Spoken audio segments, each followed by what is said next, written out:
Ne, the #1 slimming tea in Thailand, you can always be performing remarkably in this position. That your glass is never full, so it's always half empty. Different people from different countries, they have different culture.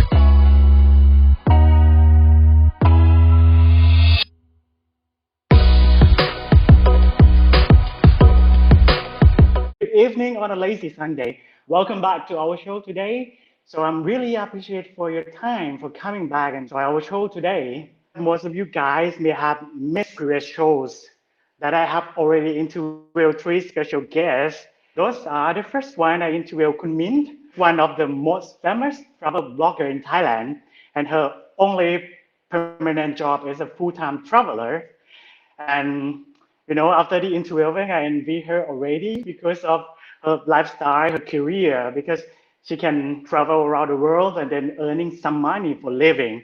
It's such a dream job, not for me and for everyone for sure. And the second person that I have interviewed is Kunril.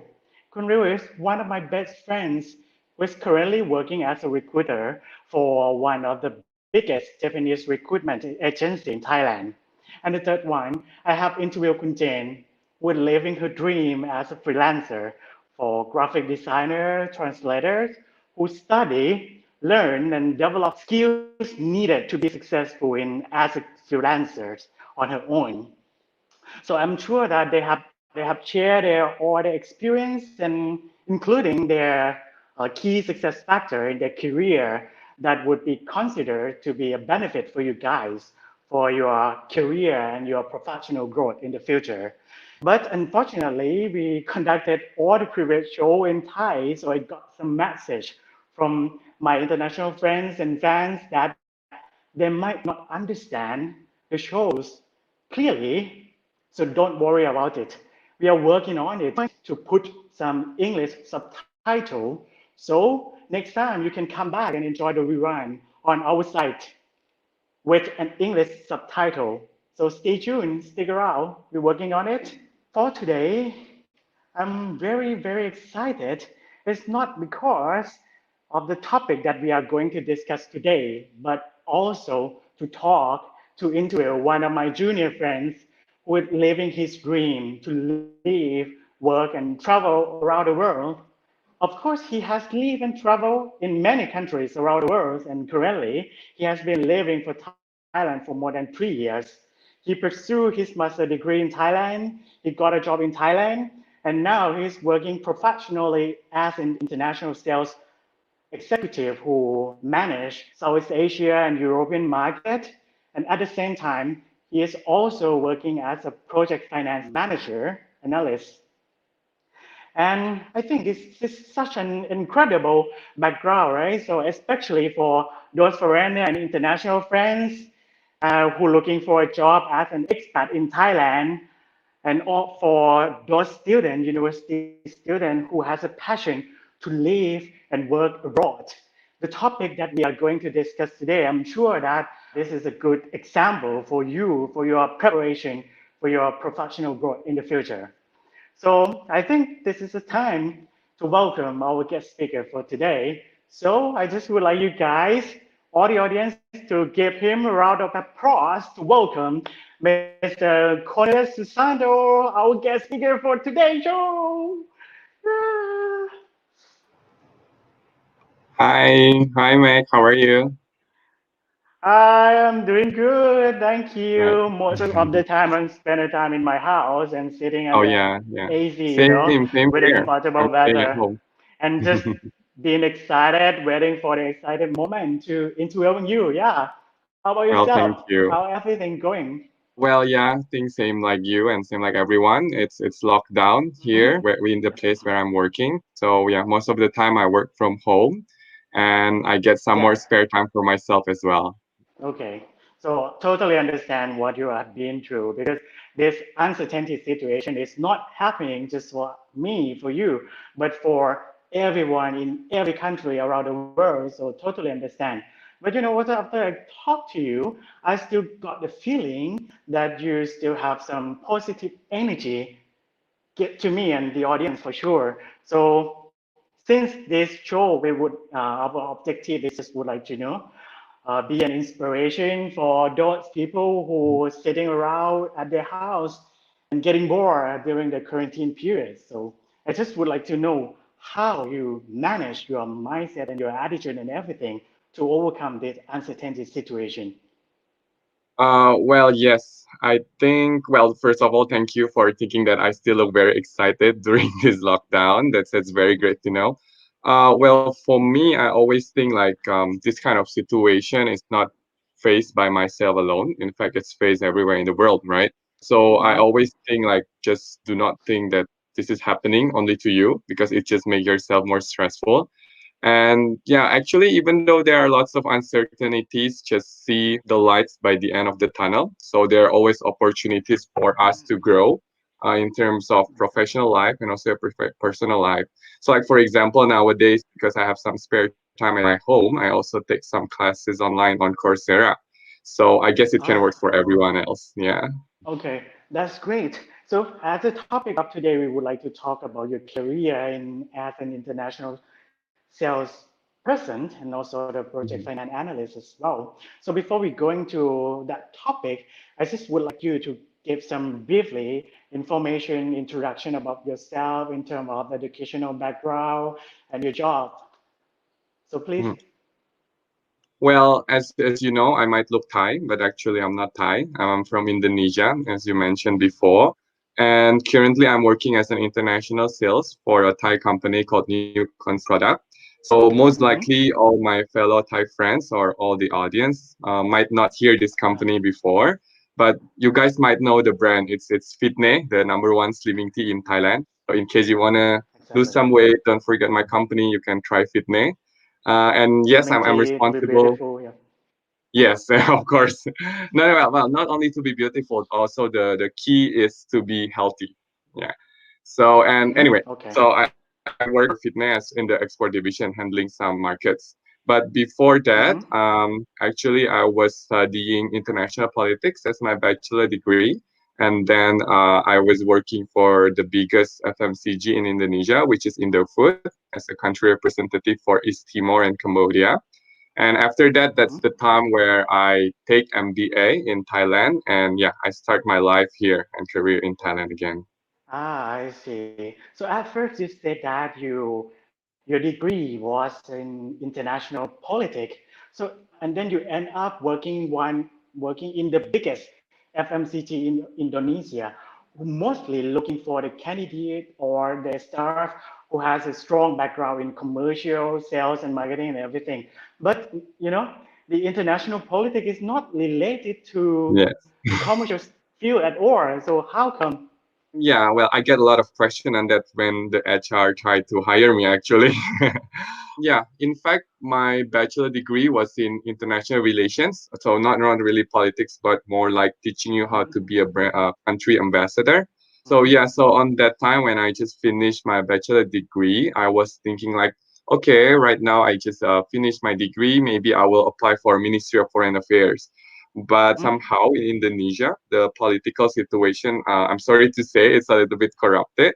So it's not that easy for you to work in the Ministry of Foreign Affairs. And I just try to see, okay, now I have this challenge on my mind, and I cannot no longer work for Ministry of Foreign Affairs. What should I do then? Then I was thinking, instead of me being an ambassador of a country, why don't I be ambassador of Indonesian product? So that's the time when I figure out, okay, I think working as international sales is quite interesting. And yeah, I applied to work in Indo Food, and thankfully I got accepted. But the key take point is that yeah, no matter what your background is, you can just always end up anywhere. You'll never know. Okay. Okay. Okay. So, uh, I got a question. Was it very difficult for you as an international politics student to get a job in the biggest FMCG in Indonesia? Well, in the beginning, it was very difficult because Mm-hmm. throughout my bachelor degree for 4 years, I've been studying to do quantitative analysis. But as a salesperson, I think most of people know that we require a lot of quantitative kind of analysis. So at first, Mm-hmm. it was very difficult because I need to match all my previous background in writing essays to Mm-hmm. studying about profit and loss and gross margin and stuff. But yeah, with kind of dedication and lots of effort, I somehow can overcome it. Yeah. Okay, okay. So now you are working for a Thai company, Thai brand, right? So are you expected to be a country ambassador for Thailand, for example, to be a Mrs. Thailand? That's true actually, because I did mention that it feels like being an ambassador, right? Yes. Well, basically for myself personally, because I always have the vision in mind, like what kind of position do I want in the job. Mm-hmm. So my vision was only Mm-hmm. represent something from the home country to the host countries. So no matter what's the subject matter is, which is in the case whether it's Thailand or Indonesia, somehow I still live within the vision that I want for my job. At least until now, because I Mm-hmm. don't know in the future maybe I will work as engineer or something. But yeah, so Ah, even though like that, yeah, I can say I can be a good Thai products ambassador still because I still have that wow, vision. yeah. Okay, okay. So now we move on to into detail more about what you do as an international sales representative. So I just would like to know what would be your responsibility on a daily basis to work as an international salesperson? Well, as an international salesperson, honestly, we do not have a like a stagnant kind of daily job Mm-hmm. description that you should Mm-hmm. do every day, because when Okay. you talk about international sales, it is quite evolving from days to days, and Mm-hmm. also it's very dynamic. So it really Mm-hmm. depends on the market that you are handling. But if you ask, the main responsibility is basically to expand the market of your products from your home country to other countries. So basically, it's like I told you, it's like representing a country, but instead of a country, sorry, it's Mm-hmm. representing the product to sell in other foreign countries. Yeah. Okay. And another like daily task that you should cope on as an international sales, of course, you need to make your to ensure that your customer overseas is always happy with you, is always happy working with you. Mm-hmm. And also just to make sure that all the international logistics, so the product delivery from your home country, which is for my case Mm-hmm. is from Thailand to the host countries Mm-hmm. are well done. Mm, Mm-hmm. yeah. So Ah, I I think see. those are the So things that mostly international salespeople do. okay, okay. So you mentioned that the first prioritized job as an international salesperson is to make the customer happy and increase or reach the highest satisfaction of customer. So I think this is make the customer happy. It's easy to say, but it's quite tough and tricky to do it. So how you make it? Well, this is a quite a difficult question you give me, Mac. Well, yeah, in basically when you talk about customers in the in the realm of international sales, it's actually your partner. So it's sort of Mm-hmm. kind of your eyes and your feet in the host Yes, country, because they are the one that yes, knows the market more than we do. So in order for yes. them to to be happy working with us, just make sure that they are not walking alone. So just make sure they are not Mm-hmm. seeing and doing all these strategies by themselves. Just make Okay, sure that we are always there with them to ensure that our products well marketed. By that say, okay. the first very simple thing that I would recommend is always have a good communication with them. This is just a very simple example, like just ask them bi-weekly, like, oh, how's the performance of our products? Do you need the support from our side and things like that? Mm-hmm. Uh-huh. And maybe when you get into the details more of the job, you will understand that as an international sales, you will work a lot with numbers as well, which in terms of maintaining happiness with the customer, your customer is like your partner. So they always expect something to you. But instead Yes. of expecting some love or something, they actually expect some Yes. budget spending from our side. So Mm. then now you guys must think like, okay, then just spend as much budget as you can to the customer. So anyway, they will be happy and everyone will be happy. Well, that's not really the point. The point is that in order to make them happy, and also we need to cater the interest of the division as well. So we need to find that optimal point on how to spend the money on our partner overseas, but also still having or catering the interest of the division. So by that said, we can initiate the good strategy between two partners.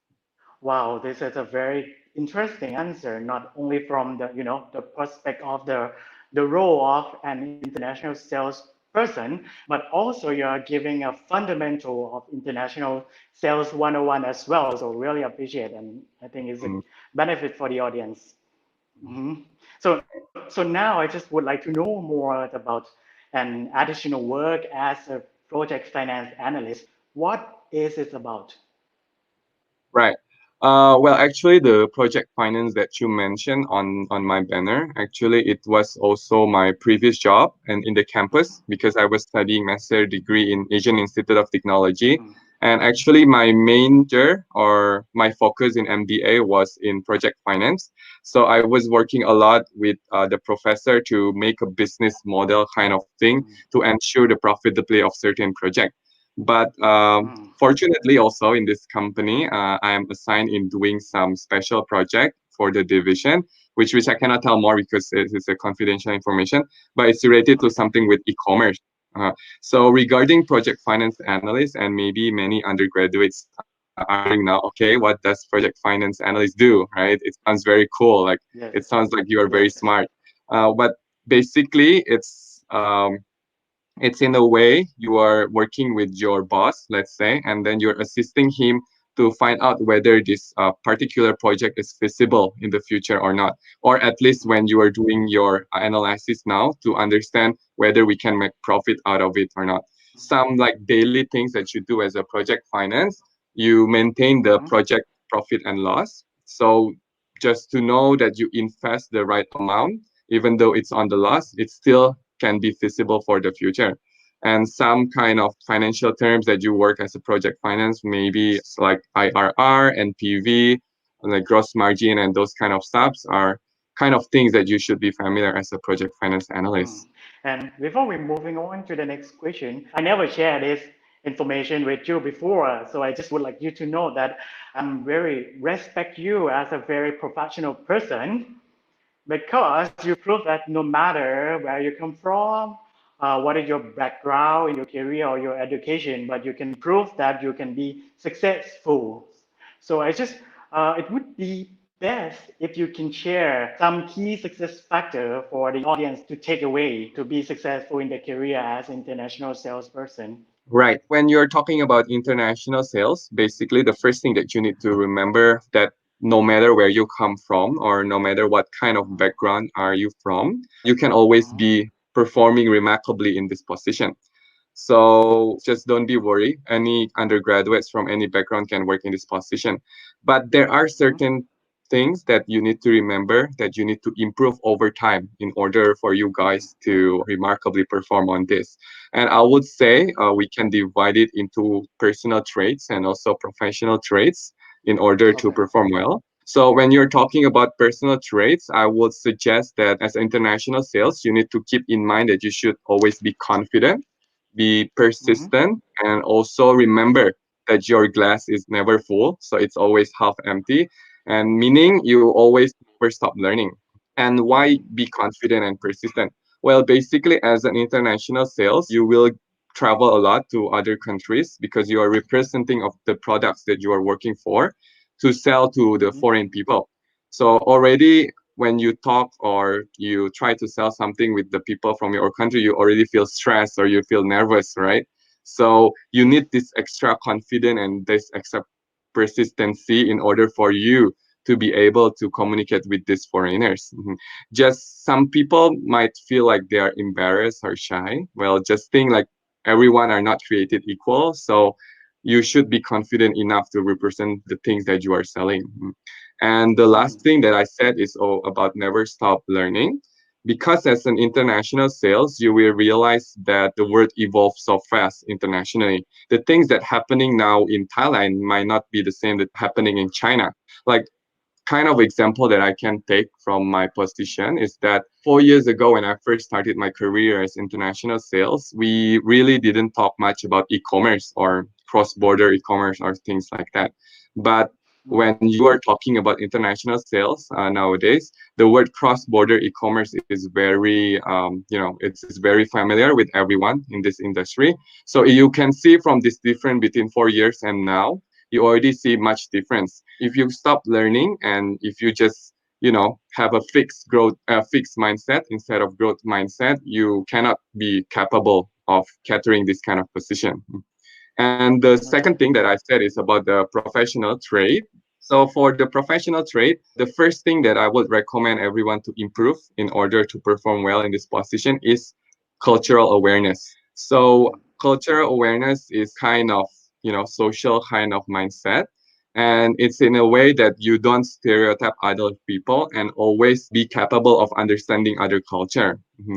Because in fact, people in other countries have grown in different way. They also been raised in different way. Meaning, if you sell a tea, let's say in that country, they might not call it a tea. They might call it a drink. So we have these Ah, differences that we need to understand between cultures, and by that we can sell our product better. Yeah. So like for example, let me ask you a question, Mac. Do you yes. drink ginger tea? Yes, I do. You drink ginger tea, right? So in what occasion do you drink ginger tea? Absolutely, I feel thirsty. But, Well, yes. I mean, like, what kind of value you're expecting from drinking a tea? okay. I think ginger tea can get rid of my cold, the Hmm. fever. Hmm. Yes. Yeah. Right. So yeah, I think it's very similar with Indonesian. So we drink ginger tea every time we feel cold or we feel like we have a cough or we feel like we want to be warm. And this is the culture that we have been embracing in Southeast Asia. But in fact, it is not when you are talking about China. So did you know that people in China they drink ginger tea when they have menstruation? So Really? yeah, so basically, when you talk about ginger tea and you see all the ginger tea products in China, you will see a lot of picture with female because, yeah, for real, Ah. Mac doesn't have menstruation, right? Because it's only for female. Okay. Yes. So they put those female pictures in the packaging because when they see instant ginger tea, they will think about menstruation instead of cold. Mm. So this is kind of example that you always need to remember. Different people from different countries, they have different culture. Therefore, as Okay. an international sales, you always need to improve your culture awareness so that you can Mm. understand how you can sell the product. And well, if it's specifically saying it's not that you need to sell your product always the same like the local market, but at least you have the background on the field that you are fighting at. So that's the first Okay. professional trait. Yeah, it's quite long. I'm sorry. The other two professional traits that I would recommend is entrepreneurship mindset, analytical thinking. Well, for entrepreneurship mindset, actually, it's not a very textbook kind of recommendation. It's from my personal recommendation. In fact, I think Mm. this is very important for everyone that works in a company, especially in business, not Yeah. in non-profit organization. Yes. Yes. Because I feel like when you have entrepreneurship mindset, you will think like the owner of the company. When you think like the owner of the company, you will have this sense of responsibility on pushing the product as good as you can, and also you will always never forget the vision of the company, and by this way you can go to the right track of the goal. And Okay. if you talk about the details working international sales and you're talking about budget spending, you will feel more concerned about the return out of it. So let's say you want to spend, let's say, 500 million, let's say something like that. This is a big number. It doesn't make good return out of it. If you don't have that entrepreneurship mindset, you will just work as a staff. So you just, okay, I'll just spend because my I boss see. said yes, right? But if you have that entrepreneurship mindset, you will have this critical thinking like, okay, if I spend this much, will I get good return later in the future? So yeah, Mm. this kind of entrepreneurship mindset can shape your thinking in order for you to perform well in this kind of position. And the I last see. thing that I would suggest is having an analytical thinking, because as international sales, actually, it's related to the personal trait. We remember that people from different countries are experiencing different kind of changes. So by having this analytical thinking, you will understand more like what kind of changes and what kind of strategy can you match with these changes. Mm. I think those are six things are very important I to see. I perform see. well. Very interesting. Can't agree more with those key success factor that you're just giving to us. But one that I'm wondering about, maybe some audience also think the same thing as I think, which is the qualification for personal trait. Like for example, some might think that the qualification is a gift of the God or those could be, improve time by time, or maybe who knows, you're just born a confident and a persistent person. Mhm. So what do you Um, say? well, I guess I cannot say much on this because I'm not a psychologist. I'm an international sales, but I can share a little bit from what I read and from what I understand. Actually, that kind of question always appears in my mind because I was always thinking, am I born confident or am I being raised with my mom? That's why I'm being very confident and something like that. But from what I read from the course that I studied from Coursera about like a personal trait kind of psychology, is that Okay. being confident or being happy or those kind of personal trait is actually doesn't have a straight answer whether you are by born or by race. It's a combination of both. So what I understand is that 60% out of your confidence comes naturally. So when you just born to earth and you are crying as a baby, some people cry louder, meaning they have I guess they are more confident than other people, and some people are less crying, meaning maybe they are less confident. So 60% of it by natural, 60% of it people are just very confident. But the good thing is that 40% out of this personal trait is by nurture. It's something that you can improve and you can learn over time. So, like for example, actually, when I was in high school, I was pretty much not a confident person. I always have a lot of second thoughts in talking and stuff. But I understand that I want to be in the position that I want to be an international ambassador, and there is no way that I cannot be confident, right? So I try to learn more on how to improve this kind of things because 40% of it you can improve. So anyway, I talked too long, but the conclusion is that this kind of thing, yes, some people are born more than others, but indeed you can improve and you can be as good as those people that were born confident. Okay, such an inspiration conclusion from your side that it doesn't matter how you were born of confidence or not, but you can improve it time by time. Yeah, totally Yeah, agree with true, you. true. So yeah, so now it's come to the question that maybe all the undergraduating students are waiting for it, which is what are the fun and challenges to be expected for being an international salesperson? I see. Okay, right. I think this is the long waiting question. You should just tell me the question Yes. first. I think it's easier. The fun and challenges. I think the fun thing is that I get to travel a lot. Well, I mean, the very fun thing is not about traveling. It's also about exploring the culture and try to embrace with those culture. I think that's the Mhm. most fun thing for me because you get to travel to other countries and then you need to understand their culture, right? Like I said, you need to improve your cultural awareness over time as an international sales. So meaning you need to at least spend time with these local people and try to understand what they are thinking of our products, especially in terms of core value. So I think this is very fun. And it might not be fun for some other people, but at least for people who wants to work in this industry, they will think that this is fun. And well, I think one of the challenges is that I need to sleep alone when I travel, especially because like, well, I think let me just share one experience. So I was once in Germany for exhibition. Mhm. So you know in Europe they have this very traditional kind of hotel style, and they say actually my mother even said that the more traditional, the more expensive, and the more supernatural kind of thing happening in that hotel. So I was actually arriving there quite late, and then the receptionist told me like, "Oh, you were ordering for a single bed, but you're very lucky today because you get a two beds for your own room." And I was like, oh no, like this is happening. Like because I'm still from Asia, like I'm in Indonesia, we have a lot of superstitious that if there is empty bed beside you, if you open your eyes after sleeping, there might be something happening there. So yeah, I think this is one of the challenges that I face when I travel and work alone in other countries. I But see. apart from that, I think the challenges related to the job is just something related to the qualification that I told you. So if we talk about the personal trait, it might be there are some challenges that you always need to make your customer feel happy. But Mhm. also there are times in life, like even for me, there are times that I feel not confident, but somehow Mhm. you still need, fake it till you make it. You still need to perform. So this kind of Absolutely. thing, I think, happening in any kind of job, that is a challenge that you can overcome. So you should not be worried. Yeah. Okay. Very good. All right. So I think we are intense about the information from your background, your educational background about yourself, and also your current job and the roles as international salesperson and project finance analyst already. I think will give very valuable information for the audience and me. So I think I will give some time for our audience who is watching our shows today to come up with some questions. So we will Okay, move right. to the question and answer session.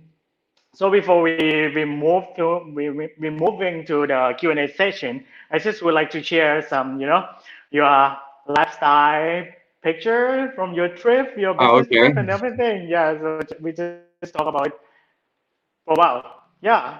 Okay. So where have you been? Well, this picture I was in Budapest, I guess, on the left one, and on the right side I was in Malaga in Spain. Oh, Yes, yeah, okay. yeah, yeah. Oh, there is a bit of nude picture of myself. Yeah, it is still in Budapest. Yeah, actually, Okay. this was during my master degree because I was also in France for master Ah, degree. okay. So yeah, but okay, some of the pictures with me with the local culture. Mm, Right. Yeah, actually this kind of lifestyle that I enjoy, and I think people who have this kind of lifestyle is will be perfect with this kind of job because you don't have okay. that second thought or job to understand the local culture. Okay. We have more picture to talk about.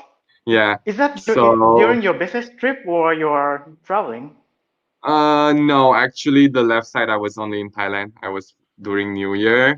The right one also actually, yeah, my life is quite complicated. I was living in China for like 3 months as an exchange student when I was in bachelor degree. Uh-huh. So it was just very old picture of myself.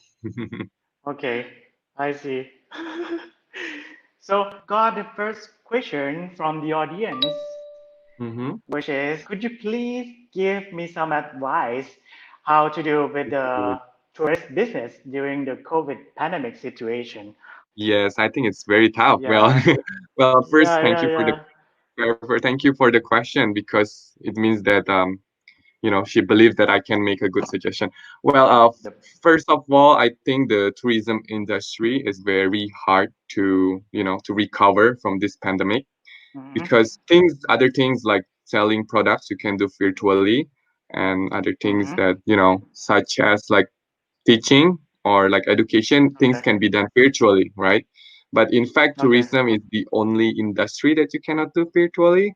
So if you are asking the advice from myself on how to deal with tourism business in COVID pandemic, because I'm also a project finance, so I believe in the term Mm-hmm. that you need to spend some amount of money in order to minimize the risk. So I think for the Oh, yeah. tourism industry nowadays, you guys should hold on a little bit instead of start like investing in marketing or in advertising. In fact, Mm, this in during this e-commerce era, there are things that you can do for maybe mm, cheaper than doing like physical kind of advertisement. So mm, maybe now is mm, the right thing to do research about how to promote your tourism from the digital marketing.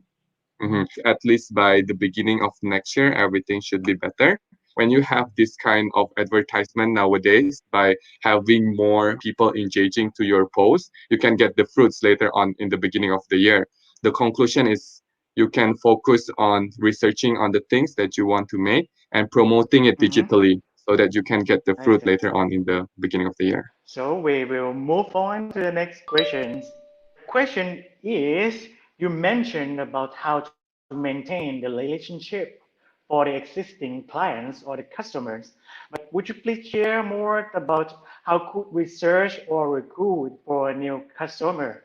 I see. Okay. That's very interesting question because I indeed Mm-hmm. just share about like the existing clients, but Mm-hmm. there is no doubt that you need more clients, right? Actually, to recruit new customers, there are things that you can do traditionally and also Mm-hmm. millennial way, I would say. So the traditional way is actually utilizing the connection or the networks that you have. So by this Mm-hmm. say, if you are from Thailand, you can talk with people from the ITP, so the Directorate of International Trade and Promotion. We quite work a lot with them and they are quite helpful. So they can help you Mm-hmm. to connect with the local buyers in other countries. So that's one of the Okay. traditional way. The other thing that you can do traditional way is that can register in many international exhibitions. Mhm. So yeah, and also you get the fun thing, you get to travel a lot to different I countries. see. The other millennial way that I would suggest, maybe you can start focusing on investing in e-commerce and as well as like a B2B platform. So I guess everyone knows Alibaba, and indeed it's very useful for penetrating other Okay. countries. Answer. I think it's quite clear for the question from Kun Kananat. So we will move on to the next question. For the next question, which is for the organization culture, as we know there are differences between Thailand and Indonesian culture. How can you balance your working life in Thai organization? Yes, okay. Wow, the question starts to get personal. um, yeah, how do I balance? Well, as I mentioned previously, as an international sales, or in fact, as an expat, I think it's very Mhm, important to remember that you need to improve your cultural awareness. So that's actually what I'm doing with myself. So mhm. a more actual actions that I can share is that try to listen from the local people first, like try to listen from your colleague in your host country first be and do not act like you know everything because it might Okay. just kill off their ego and showing that oh you are quite of superior compared to other people. No, that's not how you do a good cultural awareness kind of actions. In Okay. fact, you should try to understand how do Thai people work, and then Mm. if you have some inputs on the way of their working, you can start giving recommendations to them. I think 1 or 2 months after you're working, because you start to understand how you communicate well with them. So I totally agree. Actually, we went back to what you have already suggested for the personal trait and also professional trait, like being confident, being persistent, and Yeah. culture awareness, and also entrepreneur and everything. I think the combination of the key success factor that you had been suggested before, just to answer this question, right? Yeah, I would agree so. Yeah. So I will move to the next question, which is, why do you choose Thailand to settle your life? Yeah. Well, this is kind of like a personal kind of reason, but I would say like for myself, I always envision myself to like work overseas and to settle myself overseas. Mhm, Not that I don't love my country, I do love in being Indonesian. Actually, it's very mhm, cool, but it's just kind of vision and kind of ambition that you want to have in life. And mhm, Thailand actually doesn't have the exact kind of answer why I want to live in here, but it's just somehow I feel more comfortable living in Thailand because before I came here, I was living in East Timor and then Cambodia, Indonesia. I was living for a while in China and indeed in France. And somehow I have this kind of feeling, okay, if I live in Thailand, somehow I can increase my happiness living in here. So yeah, this is I something see. that I cannot really explain, but it's more I coming from see. my personal reason. Okay, that's great. Good to hear that as a Thai person. Yeah, I love Ah, eating okay. pad thai every day, so that will be Ah, great okay. enough. Okay. So maybe next time after the pandemic situation is ended, maybe we will have pad Thai together. Okay, Okay. right. That would be So great. we'll move on. Yeah, sure. So we'll move on to the next questions. As you have been exploring the different culture in both education and work, could you share about the culture shock? And have you experienced any culture shock and how did you get over it? I think the question is getting tougher and tougher and Yeah, tougher, I right? I I feel like it's beyond international sales, but somehow it's about like selling yourself kind of thing and like embracing the culture, which is actually very still good. Well, yeah, thank you for the question. It's very complicated. But Mm-hmm. basically, yes, I did experience a lot of culture shock because again, people have different culture, but you cannot just stereotype those kind of culture because if you stereotype this kind of culture, you will make an early judgment. By having that early Mm-hmm. judgment, somehow you cannot just work with them. But one of the experience that I was so shocked was actually there were a lot, but I can share two. Maybe one of them when I was in China and like working with these Chinese people. So Mm-hmm. maybe Mac, you know that the Chinese people talk quite loud, right? Absolutely. Yes, they All talk the quite time. loud. So somehow when I was on meeting with them, I thought they were fighting on each other. But after Yes. that, Yes, I figure out that they were not fighting, they were just talking normally because in Indonesia we also don't talk that loud. And for me, again, how did I get over it? Just don't stereotype, because if I, let's say I Yes. stereotype like, okay, then Chinese people is not polite or something like that, which is actually not true. It's just the way of their culture and the way they've been raised, right? I get over it by not stereotyping, so that I try to understand that this is their culture, and in order for me to have a good deal with them, somehow I need to not to be like them, but somehow I need to understand and also, envisioning my culture to them. So we get this optimal point between these two culture, so that the deal can went very well. Another thing that I was Yeah. so shocked, this is not pretty much a culture thing, but more like a living condition, because in East Timor, the life condition is very much not as comfortable as in other countries, and they are Mm-hmm. still developing, but the people are so great, and I love their culture. Mm-hmm. But somehow the living condition just not very comfortable to live it. So, like for example, when I need to do market research in the provinces of Timor Leste, at the first time I cannot really sleep in the hotel because it doesn't have air conditioner, and then there are lots of mosquitoes and then things like that. But how did I get over it? Well, again, just being aware of the culture where you live in. So do not stereotype that, okay, no, I don't like living in East Timor, things like that. But just embrace this kind of culture and understand how they think and they live. By doing Mm. this, you can also understand what kind of strategy is suitable for your products in their countries. So I think that pretty much answered the question. Totally agree with you. And Yes. also, we will move on to the next question. This is quite easy. So the question is, what you don't like the most about Thailand? What I don't like the most about Thailand? Okay, this is quite difficult because not that I love Thailand, but it's a nice country to Yeah, live yeah, at. yeah. The thing that I don't like in Thailand, I think the weather. I mean, Okay. yeah, the weather. I mean, in Indonesia, we are also a tropical countries, but in Thailand, it can get very hot during Songkran. And now Okay. this year we cannot, spray some water to other people, so it gets even hotter. So I think that's one of the things that I don't like. But overall, the culture which is fine. All right. So we'll move to the next question, which is, what kind of hard skill and knowledge needed to be successful in an international sales career? Okay, Come hard from the skill and knowledge, graduating right? student. Hmm. Yes, right. Understand. Because indeed, I just shared about like kind of soft skill and personal traits and also professional traits. But if you talk about hard skill, I guess it's pretty common with other kind of position in management. So you should be able to do, I don't know, Microsoft Excel, PowerPoint, Word, and those kind of things. And if you talk about knowledge, actually, it personally, I think people with a finance background will have additional point in this position, because not only that you have a good sense of forecasting your sales, but also you have this good sense of how much you will spend in order to get how much return you will get.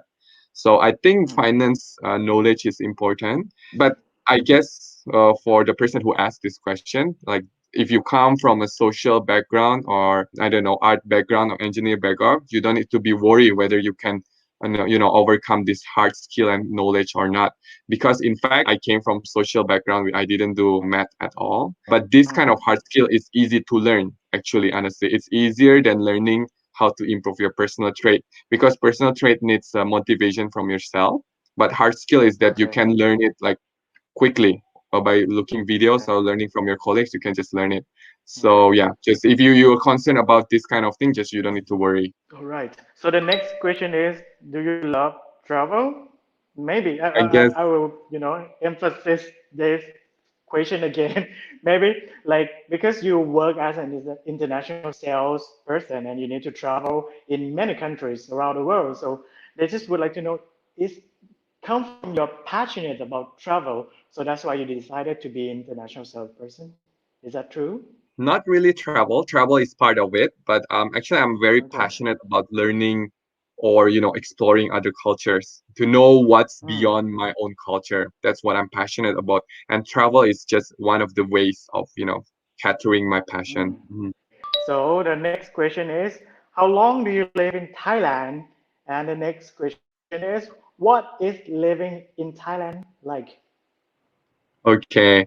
Well, I'm not sure whether this question is from someone from Thailand or someone from other countries. I've been living in Thailand for almost 3 years. So on August, it will be my third anniversary living in Thailand. Wow, And what is wow. it like living in Thailand? I think living in Thailand is pretty much similar with living in Indonesia. However, I Okay. just feel like honestly, people in Thailand are more creative because I guess the society doesn't limit the amount of creativity that you want to show to other Mm. people. So living in Thailand is like living in a, creativity kingdom, I would say.